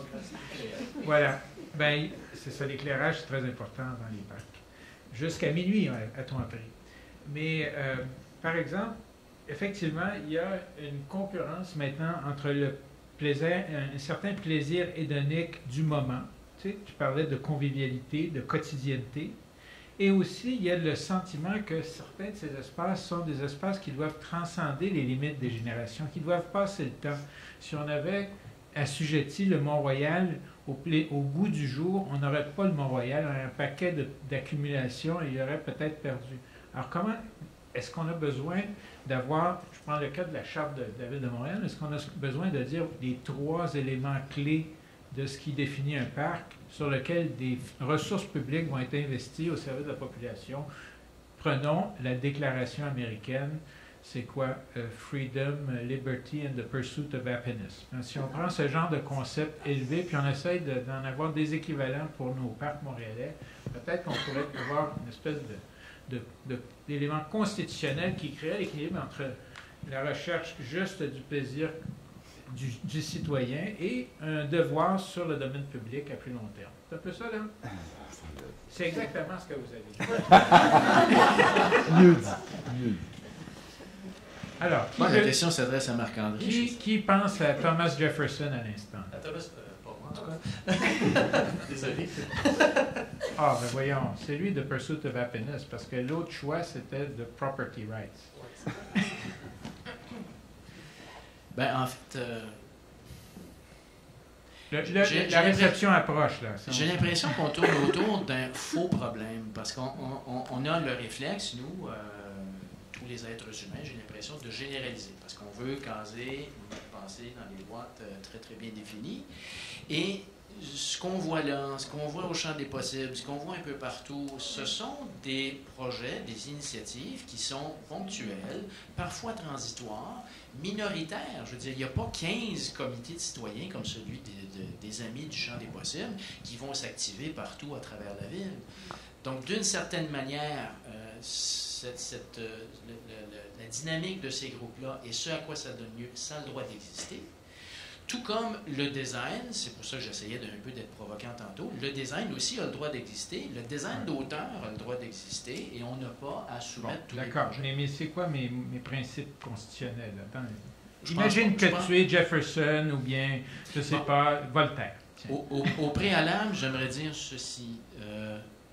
Et c'est en réponse soit à quelque chose que Marc-André a dit tantôt ou à ce dont on discutait plus tôt. Est-ce que le concept de parc est encore pertinent? C'est-à-dire que je vais parler de ma conception du parc ou de la manière ma manière de voir les parcs. Un parc, ça suppose une très grande superficie. Les parcs intéressants à Montréal, il n'y en a pas tant que ça. Il y a le parc du Mont-Royal, il y a le parc La Fontaine, il y a le parc Jarry, et il y aurait le parc Maisonneuve si le parc Maisonneuve avait quelque chose à offrir d'intéressant, suffisamment intéressant. Et je ne peux pas dissocier. Et il y a aussi le parc de l'île Sainte-Hélène, conçu par Frédéric Todd. Et je ne peux pas dissocier la notion de parc de son extension, de sa dimension. Et Olmsted, Prospect Park en particulier, a insisté auprès des autorités de la ville pour avoir la superficie suffisante pour qu'effectivement on puisse avoir un espace public qui serait véritablement une enclave, disons, de campagne dans une ville où on n'aurait pas le sentiment d'être en ville. Vous voyez, le parc du Mont-Royal est fondamental sur le plan social, mais il est fondamental aussi pour ce qui est des pratiques urbaines parce qu'il permet de s'évader. C'est ça la magie d'un parc comme celui-là. Donc, je ne suis pas sûr que le parc, au sens où Marc-André, enfin, suivant le raisonnement tantôt de Marc-André, ces territoires-là, ces grandes surfaces-là, est-ce qu'elles sont encore disponibles? Si on accepte ça, enfin, si on met cette question-là en parenthèse, je serais bien embêté de te répondre, dis-nous. Je conserverais Pursuit of Happiness, je crois. Parce que les parcs rendent heureux. Et les parcs rendent heureux parce qu'ils ont des ambiances, ils ont de la végétation, on y entend les oiseaux. On n'en sortira pas. C'est pas le design qui va changer ça, d'une certaine manière. Mais la question aussi des services écosystémiques que je lis ces temps-ci dans mon étude de maîtrise amène un peu ces questions de la rencontre entre les valeurs, toutes ces valeurs qu'on peut attribuer à ces espaces-là, des valeurs de bien-être, des valeurs sociales, des valeurs cognitives. On peut parler aussi de ça, des cercles, mais il y a aussi, je pense, si j'avais un mot ou une dimension à ajouter dans les trois, j'aimerais vraiment la valeur écologique. Là. Je sais qu'on peut vraiment mieux la définir, mais les villes sont des... comment on appelle ça? Les villes sont asphaltées, on gère si mal notre eau, on respire plus en ville. Imperméables. Sont imperméables, mais je cherchais une image plus, mais bref... rétablir le contact avec l'environnement, la nature est vraiment, vraiment important. Okay. J'ajouterais ça. Même de la nano-nature, parce qu'on s'entend que vos deux points de vue touchent des choses semblables. Ah, complètement. Entre un territoire de 200 hectares et puis un serpentin comme ça, et peut-être qu'on n'a plus de grands espaces carrés, on a des arborescences de réseaux, de lignes. En fait, l'écologie urbaine, c'est ça. Là. OK. Alors, Marc-André... Non, ce que j'allais dire, c'est que la forme du parc, la grandeur, je réalise de plus en plus que le citoyen, c'est l'expérience qui prime avant tout. C'est pas nécessairement la forme, c'est pas nécessairement le design, c'est pas nécessairement... Le citoyen veut s'y sentir bien.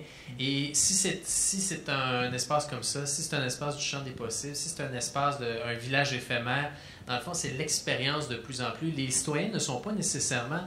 exigent pas dans leur quartier des projets à 10 millions de dollars. c'est ça qu'on réalise, c'est qu'un village éphémère qui se construit à 100 000 par exemple, ou à 10 000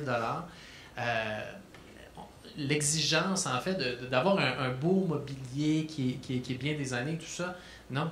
Les gens, je regardais le marché des possibles, par exemple, on a complètement réinvesti un parc, on l'a réinventé avec un mobilier de bois éphémère, avec de la bouffe de rue, et le parc était plein à tous les week-ends, pour la simple et bonne raison que l'expérience qui était proposée plaisait à une certaine clientèle.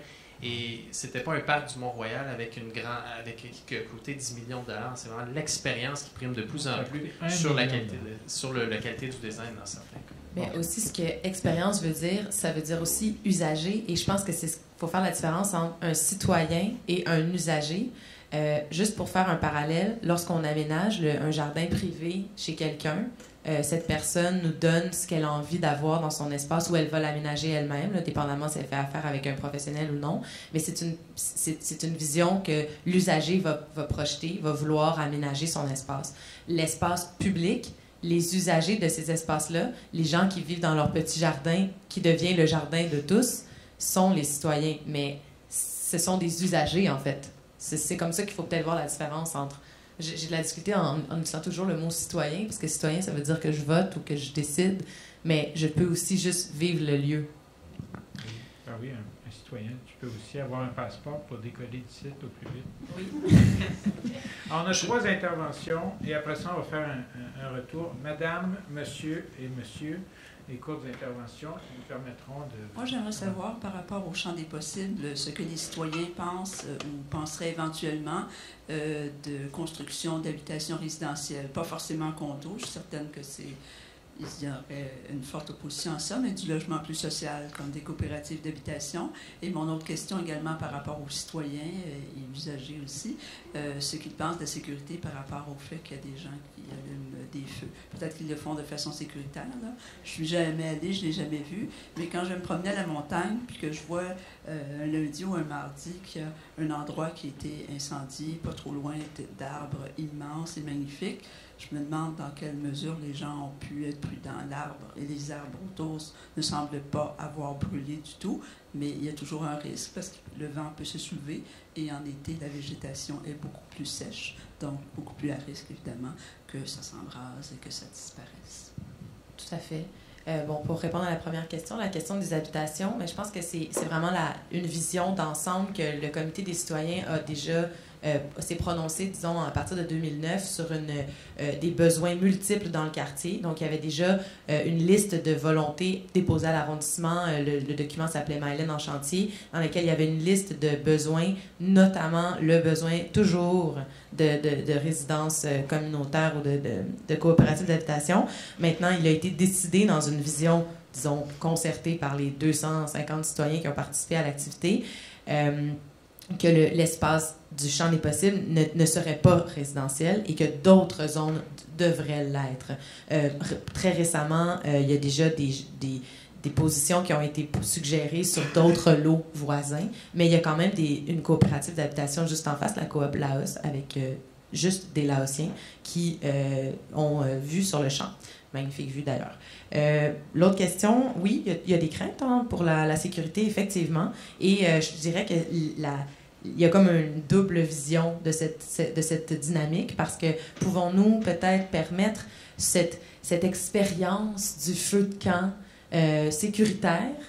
Peut-être que oui, et peut-être qu'en étant plus conscient de l'enjeu, de trouver une façon créative, designer quelque chose qui permettrait que le feu puisse se faire, l'expérience un peu alternative d'être en plein milieu de la ville et d'avoir le droit de faire griller des guimauves, mais de ne pas le faire en dessous du peuplier qui est faux-tremble. Deltoïde? Je sais pas, il y en a plusieurs. Je vais regarder dans mon catalogue. Ben oui, le peuple est divers. Monsieur?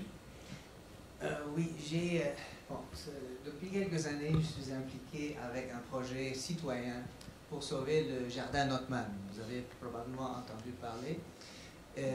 Après quelques années, j'ai quelques constatations peut-être à partager avec vous. J'ai été tout à fait stupéfait. Oui, pour vous donner un background, j'ai habité en Europe, en France en particulier, Et à New York aussi, j'ai fait mes études là. Donc je viens de ce background où on voit les pocket gardens, les jardins de ville, où les citoyens s'assoient et peuvent lire. Et Montréal manque beaucoup de ces espaces. C'est une autre question. Je reviens à la question du jardin Notman.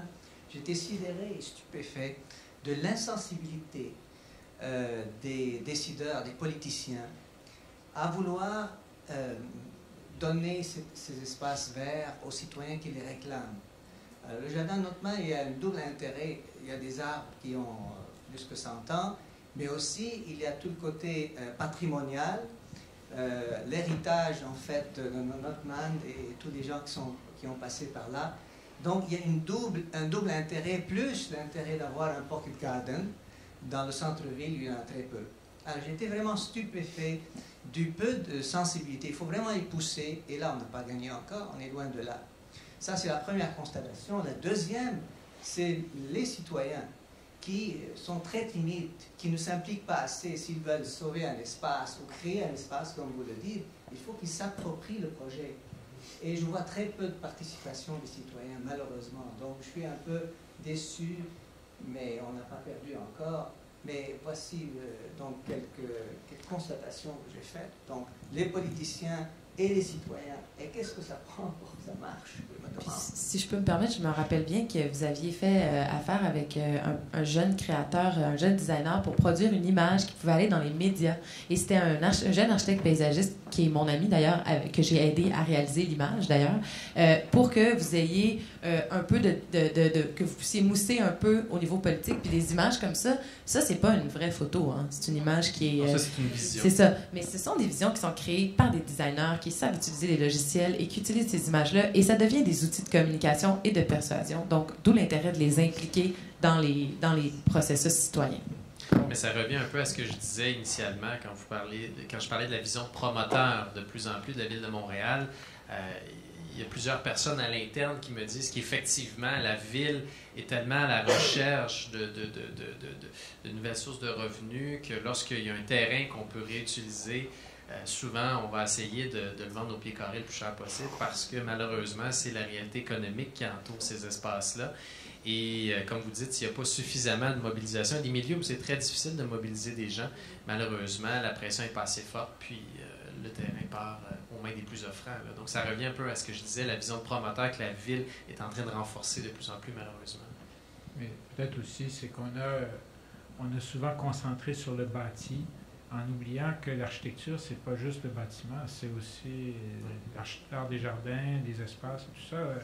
Il y a quelques années, le maire d'Outremont avait poussé un projet de bibliothèque ils cherchaient un site, donc ils ont choisi le site du Parc Saint-Viateur. Les gens connaissent le Parc Saint-Viateur, ici c'est quand même merveilleux cet endroit, avec l'anneau d'eau et tout ça. Et quand les gens se sont dit, mais ça n'a pas d'allure, le parc est magnifique, ils disent, ben, c'est un terrain public, on peut bâtir dessus. Alors, comme si la notion d'architecture du paysage était si peu présente, hein, on a déjà réussi à avoir une perspective urbaine à partir de l'architecture isolée, mais vous voyez, il y a encore des terrains à conquérir. Mais c'est comme ça, Tony, qu'on avance, c'est en voulant repousser les frontières de l'imbécilité et de l'inaction. Jean, tu voulais intervenir? Oui.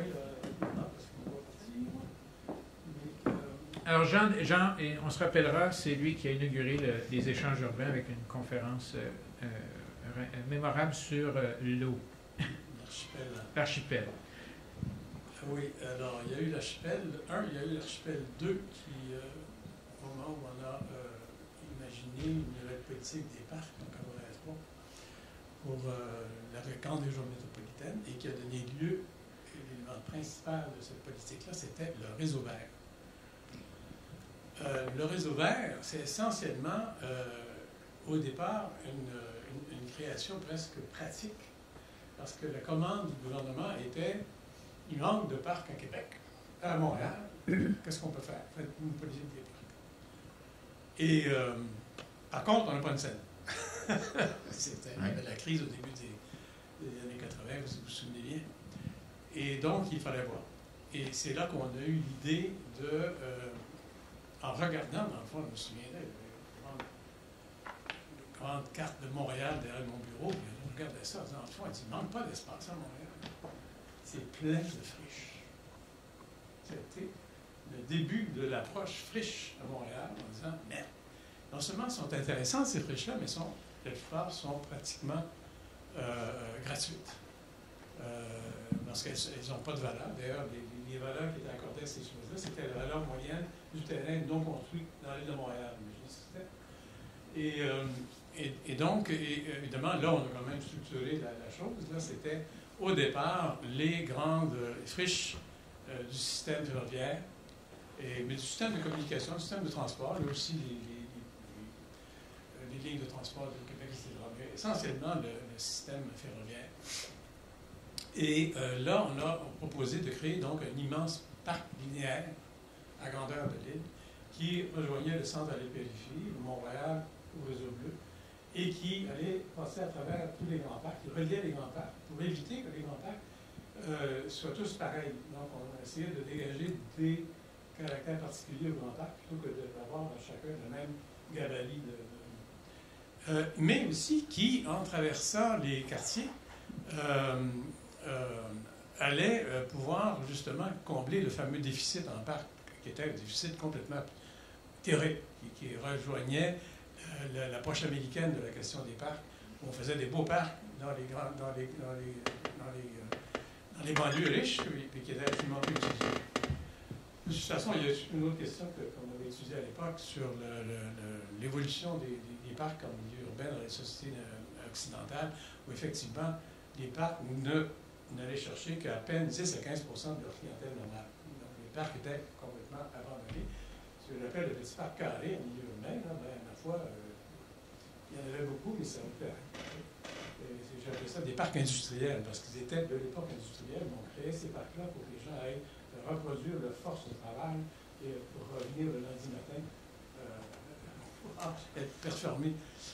Alors, donc, le réseau 20, c'est ça, c'était un système de communication qui avait 150 km, soit dit en fait, on l'a repris après, ça c'était au gouvernement, évidemment, je connais un peu, on l'a repris dans la politique des parcs qu'on a fait à la ville de Montréal, qui était adoptée en 82, mais qui est toujours sur une tablette. La tablette, c'est un des éléments de mobilier les plus importants, le mobilier urbain. La tablette. Il y a eu quand même une relation très forte qui a été faite avec le Canada Pacifique à l'époque, même si on s'entend pas tout avec les autres maintenant. Et donc, il y a eu un premier tronçon expérimental de 3 km qui existe toujours, c'est celui qui existe. Là, il est relancé actuellement par l'STM qui veut évidemment faire un corridor entre Oka et le Mont-Saint-Hilaire, en traversant justement le long de la voie ferrée. Mais l'idée, je n'insisterai pas là-dessus, je veux revenir aux parcs locaux. Oui, peut-être une question. Une petite question, après ça, on pourra continuer au foyer, à la réception. Quelle question Oui. C'est que je pense que ce genre d'approche du parc citoyen, du parc qui est approprié par les citoyens, c'est la seule solution pour les parcs locaux. Et justement, c'est ce qu'on faisait le long du chemin de fer. Et là, on a un bel exemple. C'est le premier exemple que je vois depuis 30 ans, je suis dans le aussi, d'une réalisation comme celle-là. Et donc, en récupérant ces friches-là, il y avait plein de petits bouts de parc, de petits bouts de terrain vacants. Parce que, encore une fois, la piste principale, je ne vais pas être une piste sentier polyvalent du réseau vert, c'était à peine 15 pieds de large, on sait tout.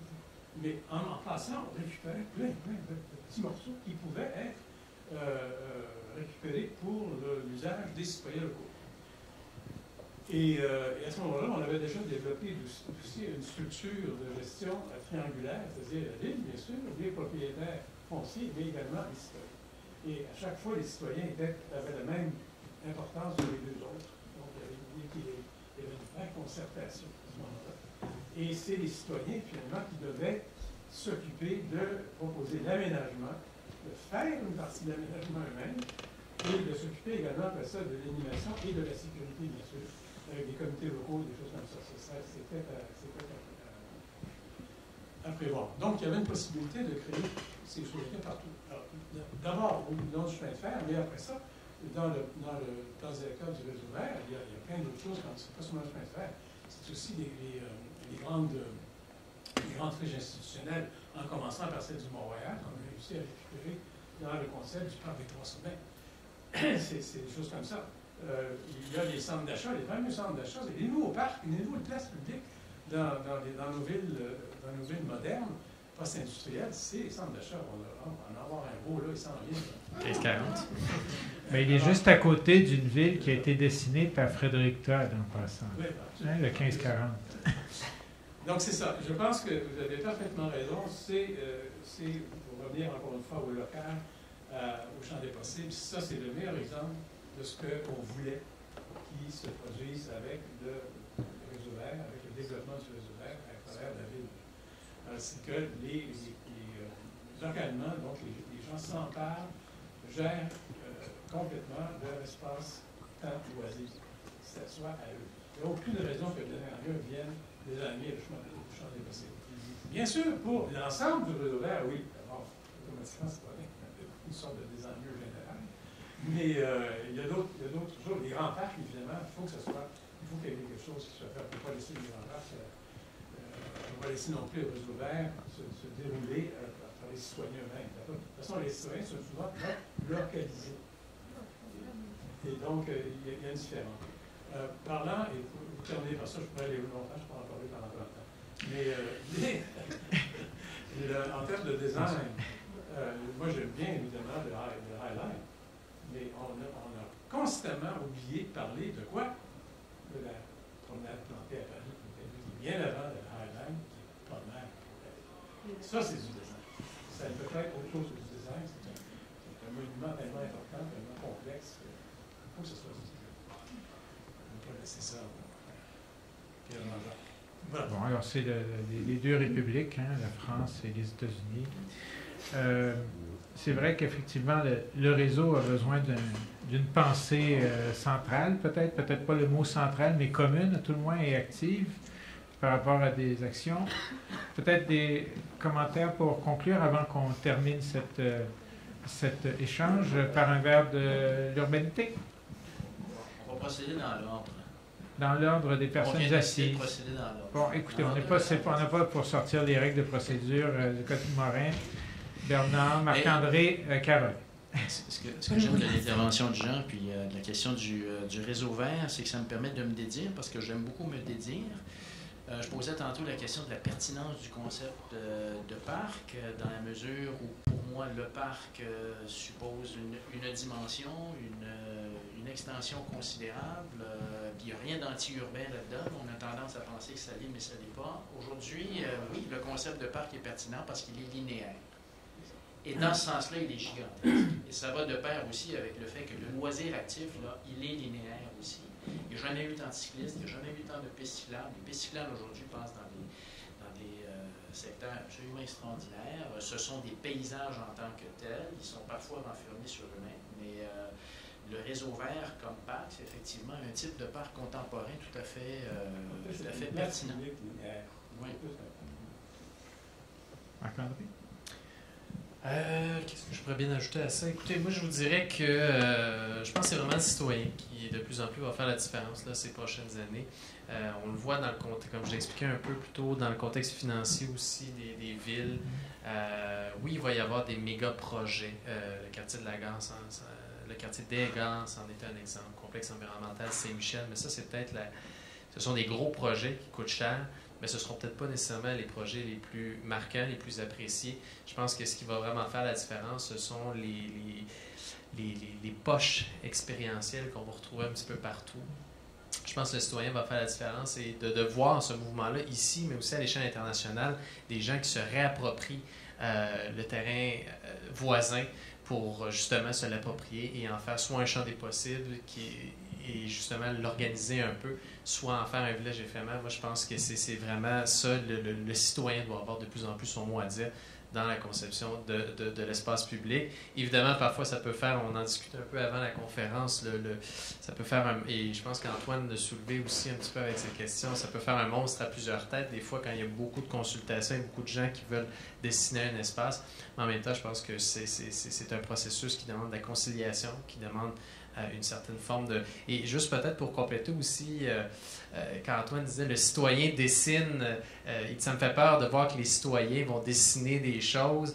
Le citoyen ne va pas nécessairement dessiner quelque chose, le citoyen va peut-être inspirer quelque chose, parce que dans tous les projets, que ce soit comme Caroline le mentionnait un peu plus tôt, souvent, il va y avoir des experts qui vont venir synthétiser ce que la population veut, ils vont venir compléter ce que le citoyen ne peut pas faire parce que ce n'est pas son métier.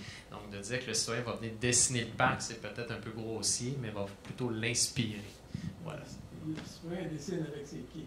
Dessine avec ses pieds, voilà. Il y en a d'autres qui décident comme ça aussi.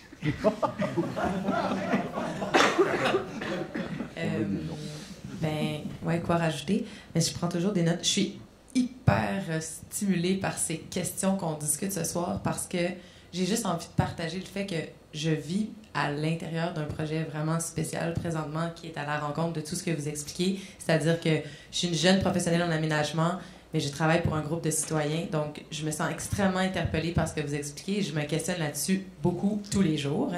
Mais ce que j'ai envie de dire, c'est que ça doit effectivement, comme on disait, partir d'une appropriation citoyenne. Ce sont les usagers des espaces publics. Donc, appropriation citoyenne, c'est le mot le plus fort.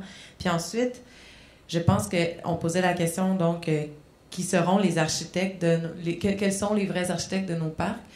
Alors, je dirais, l'architecture de nos parcs demeure dans le processus de rencontre entre l'appropriation citoyenne et l'expertise de l'aménagement. Donc, c'est la rencontre entre ces deux-là qui peut permettre ces nouveaux espaces qui vont nous ressembler. Bon, écoute, si avec ça, on va peut-être faire le tour.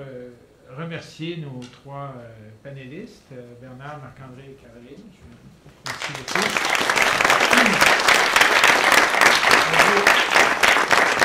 On notera des paroles, il y a beaucoup de paroles célèbres. Là, Marc-André qui nous rappelle qu'on va passer d'une multitude d'expériences poches à un foisonnement de poches expérientielles. C'est peut-être la notion de réseau, les nouvelles dimensions, la nouvelle géométrie, peut-être aussi parler de citoyenneté. On a tendance à abstraire ça et à situer ça plus au niveau de l'histoire, que dans le fond, ce qu'on voit avec des aménagements comme ça, c'est un réapprentissage de la géographie de la ville. On n'est pas juste le pays du « je me souviens », on est la ville de « je suis » quelque part, et puis c'est peut-être encourageant. C'est une fin pour cette troisième saison. On remercie le McCord de nos partenaires, les conférenciers. Tout le monde est ici invité à un petit verre dans le foyer, juste à côté. C'est un foyer pour personnes agiles. Et on envisage poursuivre avec un 4e cycle. Alors, stay tuned, comme ils disent en araméen. Et merci, bon été, et allez vous promener dans les parcs avec un regard différent. Merci encore.